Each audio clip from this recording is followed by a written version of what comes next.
Hujan deras mengguyur Jakarta malam itu, dan aku berdiri di depan pintu apartemennya, tangan gemetar memegang secarik kertas yang baru saja kutemukan di laci meja kerjanya.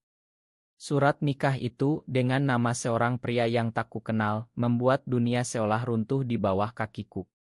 Aulia, kekasihku selama 2 tahun, ternyata telah menikah secara diam-diam, dan aku, Sari, hanyalah rahasia gelap dalam hidupnya yang sempurna.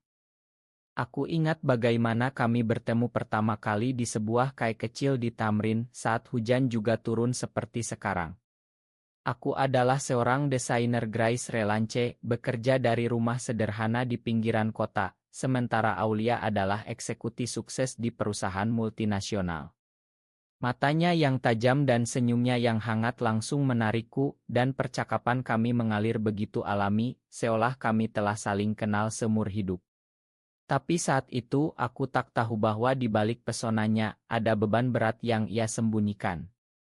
Malam itu setelah menemukan surat nikah, aku tak bisa menahan air mata. "Kenapa, Aulia? Kenapa kau bohongi aku?" gumamku sendirian di kamar mandi, mencoba menenangkan napas yang sesak. Aku tahu hubungan kami tak pernah mudah. Di Indonesia, di mana norma masyarakat masih kuat memegang nilai-nilai tradisional, cinta seperti kami dianggap tabu. Keluargaku yang berasal dari keluarga Jawa Konserati di Yogyakarta pasti akan mengusirku jika tahu. Tapi Aulia, dengan latar belakang keluarga kaya di Jakarta, seharusnya lebih bebas. Atau begitulah yang kupikir. Aku memutuskan untuk konfrontasi. Saat Aulia pulang dari kantor, basah kuyup karena hujan, aku langsung menyodorkan surat itu. Wajahnya memucat, matanya menghindar. "Sari, ini bukan apa-apa. Ini hanya kewajiban keluarga," katanya pelan, suaranya bergetar. "Kewajiban." Kata itu seperti pisau yang menusuk hatiku. Ternyata pernikahan itu diatur oleh orang tuanya 6 bulan lalu untuk menjaga citra keluarga di mata masyarakat. Pria itu adalah anak teman bisnis ayahnya, dan Aulia tak punya pilihan selain menurut. Kami bertengkar hebat malam itu. Aku menangis, berteriak, mempertanyakan setiap momen kebahagiaan kami. "Kau bilang kau mencintaiku. Kau bilang kita akan bersama selamanya." Aulia mencoba memelukku, tapi aku menolak. "Aku mencintaimu, Sari.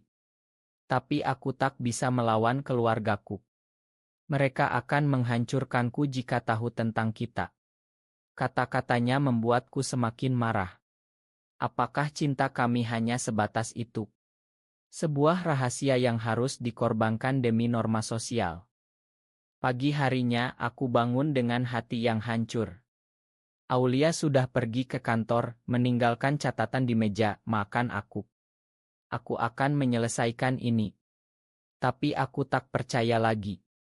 Aku mulai mempertanyakan segalanya. Apakah aku salah mencintai seorang wanita?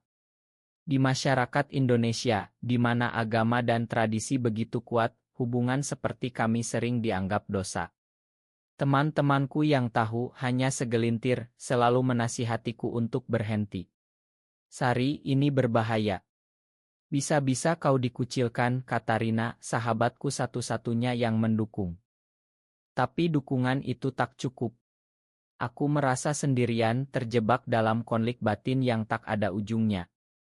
Apakah aku harus bertahan atau melepaskan?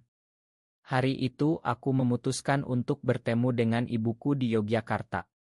Naik kereta api, pikiranku melayang ke masa kecil saat ibu selalu mengajarkan nilai-nilai keluarga. "Keluarga adalah segalanya, Sari. Jangan pernah kecewakan kami." Kata-katanya bergema di kepalaku, membuatku semakin gelisah. Sampai di Yogyakarta, ibu menyambutku dengan pelukan hangat. Tapi aku tak bisa menceritakan semuanya. Aku hanya bilang sedang ada masalah pekerjaan. Malam itu, saat kami makan malam bersama, ayah bertanya tentang pacarku. "Kapan kau bawa calon suami ke sini?" Tawa kecilnya membuat hatiku sakit. Aku tersenyum paksa, tapi di dalam aku berteriak. Mengapa aku tak bisa jujur? Mengapa masyarakat ini begitu keras terhadap cinta yang berbeda? Kembali ke Jakarta, aku menemui Aulia lagi. Dia bilang telah berbicara dengan suaminya, tapi itu hanya bohong belaka. Aku tahu dari matanya. Konflik semakin dalam. Aku mulai meragukan diriku sendiri. Apakah aku egois karena ingin Aulia memilihku? Atau apakah dia yang pengecut karena tak berani melawan? Setiap hari, tekanan itu menumpuk seperti hujan yang tak berhenti. Akhirnya, aku memutuskan untuk memberi ultimatum. Pilih aku atau keluargamu, Aulia. Wajahnya penuh air mata. Aku tak bisa, Sari. Aku takut kehilangan semuanya. Kata-katanya itu menjadi tik balik. Aku pergi meninggalkan apartemennya dengan hati yang hancur. Tapi itu baru permulaan dari badai yang lebih besar. Hari-hari setelah perpisahan itu seperti neraka. Aku pindah ke apartemen kecil di Kemang mencoba melupakan Aulia. Tapi setiap malam, mimpi tentangnya datang membuatku terbangun dengan air mata. Pekerjaanku terganggu, desain-desainku menjadi gelap, penuh simbol konflik batin. Klien mulai komplain, tapi aku tak peduli. Yang kupedulikan hanyalah bagaimana bertahan hidup di tengah masyarakat yang tak menerimaku. Suatu hari, Rina datang berkunjung. Sari, kau harus move on, ada banyak wanita lain di luar sana. Tapi bagaimana? Di Indonesia, komunitas LGBT masih underground, penuh risiko. Aku ingat acara-acara rahasia yang pernah kami hadiri bersama Aulia, di mana kami bisa bebas menjadi diri sendiri. Tapi sekarang, sendirian, aku merasa terisolasi. Lalu, kejutan datang. Aulia meneleponku, suaranya panik. Sari, tolong. Keluargaku tahu tentang kita. Hatiku berdegup kencang. Bagaimana bisa? Ternyata suaminya menemukan pesan-pesan kami di ponsel Aulia. Dia marah besar, mengancam cerai dan membongkar semuanya ke keluarga. Aulia ketakutan karena ayahnya adalah tokoh masyarakat yang konservatif. Aku ragu, tapi akhirnya setuju bertemu di sebuah taman di Senayan. Saat melihatnya, hatiku meleleh. Dia terlihat lebih kurus, matanya sembab. Aku tak tahu harus bagaimana, Sari. Ayahku bilang aku harus pergi ke psikolog, katanya ini penyakit. Kata-katanya membuatku marah. Penyakit? Cinta kami bukan penyakit. Ini adalah bagian dari siapa kami. Kami berbicara panjang lebar. Aulia menceritakan tekanan dari keluarga. Ibunya menangis, bilang Aulia telah menodai nama baik keluarga. Saudara-saudaranya mengucilkannya. Aku merasa seperti monster, katanya. Aku memeluknya, tapi di dalam aku bertanya-tanya, apakah ini layak? Apakah kami harus terus bertarung melawan angin? Keputusan Aulia selanjutnya mengejutkanku. Dia bilang akan menceraikan suaminya. Untukmu, Sari. Aku akan melawan. Hatiku berbunga, tapi juga khawatir. Proses cerai di Indonesia tak mudah, apalagi dengan alasan seperti ini. Masyarakat akan bergunjing dan karir Aulia bisa hancur. Beberapa minggu kemudian proses dimulai. Aulia pindah ke apartemenku, kami hidup bersama secara rahasia. Tapi kebahagiaan itu rapuh. Telepon dari keluarganya tak henti, penuh ancaman. Ayahnya bahkan datang ke kantor Aulia, membuat adegan. Kau memalukan kami, teriaknya di depan rekan kerja.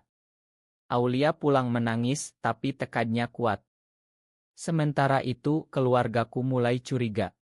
Ibu menelepon bertanya kenapa aku tak pernah pulang. Aku bohong bilang sibuk kerja. Tapi hati nuraniku terguncang. Apakah aku harus jujur? Di Yogyakarta, rumor mulai beredar. Saudara sepuku melihat postingan Aulia di media sosial dan mulai bertanya. Konflik memuncak saat Aulia dipecat dari pekerjaannya. Alasan resmi, kinerja buruk, tapi kami tahu itu karena rumor tentang orientasi seksualnya. Aulia jatuh depresi, menyalahkan dirinya sendiri. Mungkin ini hukuman, Sari. Aku mencoba meyakinkannya, tapi aku sendiri ragu. Apakah pilihan kami benar? Aku mulai mencari dukungan dari komunitas online. Di orum-orum rahasia, aku bertemu dengan wanita-wanita seperti kami, berbagi cerita. Salah satunya, Maya, menjadi teman dekat. Dia bilang kalian harus kuat. Masyarakat berubah pelan-pelan. Tapi perubahan itu terlalu lambat untuk kami. Malam itu, Aulia mendapat telepon dari suaminya. Dia setuju cerai, tapi dengan syarat, Aulia harus meninggalkan Jakarta dan tak boleh bertemu denganku lagi. Aulia menolak, tapi ancamannya serius, dia akan membongkar semuanya ke media. Hatiku ciut. Apakah ini akhir? Badai semakin kencang. Aulia memilih bertahan, tapi harga yang dibayar mahal. Keluarganya memutuskan hubungan, ayahnya bahkan mengusirnya dari warisan. Aulia kehilangan segalanya, pekerjaan, keluarga, teman. Hanya aku yang tersisa. Tapi apakah itu cukup? Aku sendiri mulai merasakan tekanan. Di tempat kerja, rumor menyebar. Klien menolak proyekku, bilang tak nyaman dengan gaya hidupku. Aku marah, tapi tak bisa melawan. Di Indonesia, diskriminasi terhadap LGBT masih umum meski ada kemajuan kecil. Aku ingat demonstrasi di Jakarta untuk hak-hak kami, tapi itu tak cukup melindungi. Suatu hari ibuku datang ke Jakarta tanpa pemberitahuan. Dia menemukanku dan Aulia bersama. Wajahnya syok, air mata mengalir. Sari, apa ini? Kau. Dengan wanita. Aku tak bisa bohong lagi. Aku ceritakan semuanya. Ibu menangis, bilang aku telah menyakiti Tuhan dan keluarga. Kau harus berubah, Sari. Ini salah. Pertengkaran itu menyakitkan. Ibu pergi meninggalkan kata-kata pedas, jangan pulang lagi. Hatiku hancur. Aulia mencoba menghiburku, tapi dia sendiri rapuh. Kami mulai bertengkar kecil-kecilan, saling menyalahkan. Kalau kau tak menikah dulu, ini tak akan terjadi, kataku suatu malam. Aulia balas, kau yang terlalu naif, Sari. Dunia ini tak seperti mimpi. Konflik batin semakin dalam. Aku mulai mempertanyakan identitasku. Apakah aku benar-benar lesbian atau ini hanya AC? Tekanan masyarakat membuatku ragu. Aku pergi ke psikolog berharap jawaban. Psikolog bilang ini bagian dari dirimu. Tapi kau harus siap hadapi konsekuensi. Konsekuensi itu berat, kehilangan keluarga, teman, karir. Sementara itu suami Aulia tak menyerah. Dia mengirim pengacara, menuntut ganti rugi. Aulia stres berat, bahkan sempat berpikir bunuh diri. Aku panik, membawanya ke rumah sakit. Di sana dokter bilang dia butuh istirahat. Tapi bagaimana? Kami tak punya uang lagi. Aku memutuskan bekerja lebih keras, ambil proyek relance apa saja. Tapi hati tak tenang. Maya, teman dari komunitas, menawarkan bantuan. Kalian bisa tinggal di rumahku di Bandung sementara. Kami setuju pindah ke sana untuk sementara. Di Bandung udara segar, tapi masalah tak hilang. Di sana Aulia mulai membuka diri. Dia cerita tentang masa kecilnya, tekanan dari ayah untuk jadi sempurna. Aku tak pernah punya pilihan, Sari. Aku paham, tapi juga marah. Mengapa dia tak melawan lebih awal? Kembali ke Jakarta, proses cerai selesai. Aulia bebas, tapi hancur. Dia mulai minum, menghindariku. Suatu malam, aku menemukannya dengan wanita lain di bar. Hatiku pecah. Kenapa, Aulia? Dia bilang, aku tak tahan lagi. Ini terlalu berat. Pengkhianatan itu seperti pukulan terakhir. Aku pergi, meninggalkan semuanya. Kembali ke Yogyakarta, mencoba rekonsiliasi dengan keluarga. Ibu menyambut tapi dengan syarat berubah, Sari. Temui Ustadz. Aku setuju meski hati menolak. Di Yogyakarta aku mencoba hidup baru. Bergabung dengan kelompok agama, berusaha sembuh. Tapi setiap malam ingatan tentang Aulia datang. Apakah ini benar? Ustadz bilang ini godaan setan. Kau bisa berubah. Tapi aku merasa palsu. Sementara itu Aulia menelepon minta maaf. Aku salah, Sari. Aku mencintaimu. Tapi aku ragu. Pengkhianatan itu terlalu dalam. Aku tolak, bilang aku sedang berubah. Tekanan dari keluarga semakin kuat. Ayah mengatur pertemuan dengan pria, harap aku menikah. Aku bertemu dengannya, tapi tak ada rasa. Hatiku masih milik Aulia. Suatu hari berita datang, Aulia kecelakaan, mabuk mengemudi.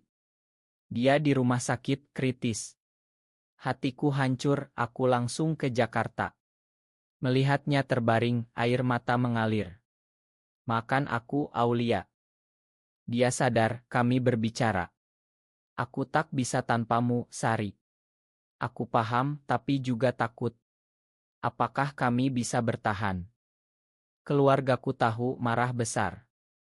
Ibu bilang, pilih kami atau dia. Aku memilih Aulia.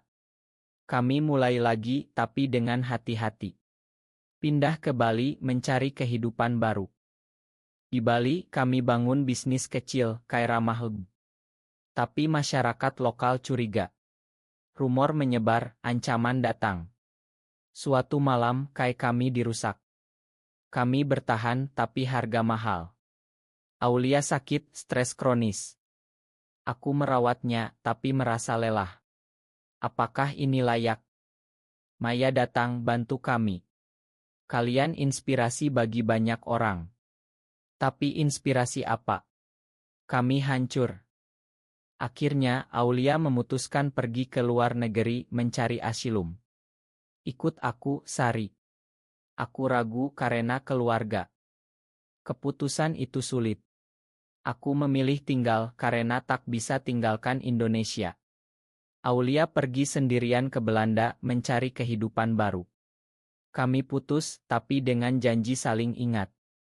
Tahun-tahun berlalu aku hidup sendirian di Jakarta. Bekerja sebagai aktis membantu orang lain. Tapi hati masih sakit. Suatu hari Aulia kembali. Dia sukses di sana, tapi rindu tanah air. Aku kembali untukmu, Sari. Kami bertemu, tapi segalanya berubah. Aulia telah menikah lagi dengan wanita di sana. Hatiku pecah lagi. Kenapa? Dia bilang untuk bertahan. Tapi aku masih mencintaimu. Pengkhianatan kedua. Aku marah, pergi. Tapi di dalam, aku paham. Tekanan masyarakat terlalu kuat. Sekarang aku hidup dengan luka itu. Bertanya-tanya, apakah cinta kami salah? Apakah benar bahwa dalam masyarakat seperti Indonesia, cinta sesama jenis harus selalu berakhir dengan pengorbanan?